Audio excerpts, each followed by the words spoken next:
नमस्कार, मेरा नाम है राजेंद्र सिंह ठाकुर। दिन है मंगलवार, तारीख है 23 अप्रैल और आप सुन रहे हैं रेडियो भारती। सबसे पहले हेडलाइंस। लोकसभा चुनाव के चौथे चरण के लिए नामांकन इस महीने की 25 तारीख को समाप्त हो जाएगा।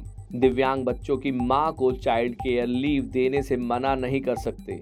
भारत की गीता संभरवाल इंडोनेशिया में यूएन रेजिडेंट कोऑर्डिनेटर के पद पर नियुक्त। ऋषि सुनक ने पूरा किया अपना वादा। ब्रिटेन की संसद में Rwanda deportation bill pass. Hong Kong Singapore की आपत्ति के बाद सरकार ने उठाया बड़ा कदम। 185 एनएफओ के जरिए जुटाए गए 66,364 करोड़ रुपए। जनवरी मार्च में आए सबसे अधिक एनएफओ। दिल्ली कैपिटल के खिलाड़ियों ने इम्पैक्ट प्लेयर नियम पर जताई नाखुशी।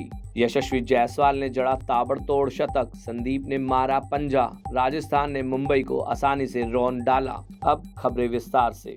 लोकसभा चुनाव के चौथे चरण के लिए नामांकन इस महीने की 25 तारीख को समाप्त हो जाएगा। अगले दिन नामांकन पत्रों की जांच की जाएगी। इस महीने की 29 तारीख तक नाम वापस लिए जा सकते हैं। चौथे चरण में अगले महीने की 13 तारीख को 10 राज्यों और केंद्र शासित प्रदेशों की कुल 96 लोकसभा सीटों पर मतदान होगा। इनमें उत्तर प्रदेश, मध्य प्रदेश, महाराष्ट्र, बिहार, झारखंड, उड़ीसा, पश्चिम बंगाल, आंध्र प्रदेश, तेलंगाना तथा जम्मू कश्मीर शामिल हैं। मुद्दे को गंभीर मानते हुए सुप्रीम कोर्ट ने सोमवार को कहा कि विकलांग बच्चों की देखभाल करने वाली मां को बाल देखभाल अवकाश देने से इनकार करना कार्यबल में महिलाओं के समान भागीदारी सुनिश्चित करने के राज्य के संवैधानिक कर्तव्य का उल्लंघन होगा। संयुक्त राष्ट्र महासचिव एंटोनियो गुटरेस ने भारत की गीता संभरवाल को इंडोनेशिया में संयुक्त राष्ट्र के स्थानीय समन्वयक के रूप में नियुक्त किया। सोमवार को उन्होंने पदभार संभाला।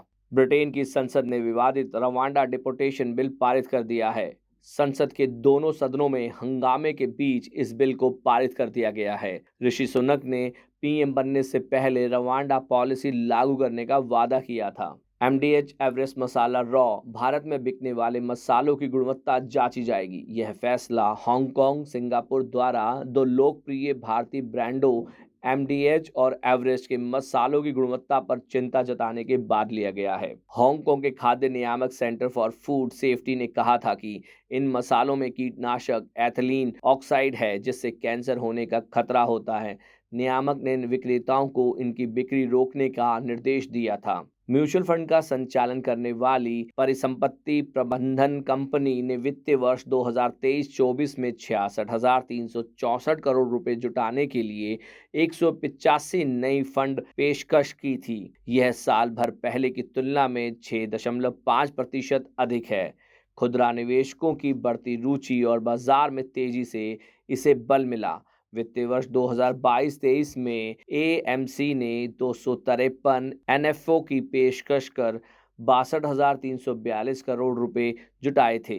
दिल्ली कैपिटल के स्पिनर अक्षर पटेल का मानना है कि आईपीएल में इम्पैक्ट प्लेयर नियम आने से उनका बल्लेबाजी क्रम प्रभावित हुआ है, जबकि मुकेश कुमार चाहते हैं कि अगर इस नियम से गेंदबाजों को मदद नहीं मिलती है तो इसे हटा देना चाहिए। लेकिन सौरव गांगुली का कहना है कि 12 खिलाड़ियों के मैच में केवल सर्वश्रेष्ठ ऑलराउंडर ही बच पाएंगे।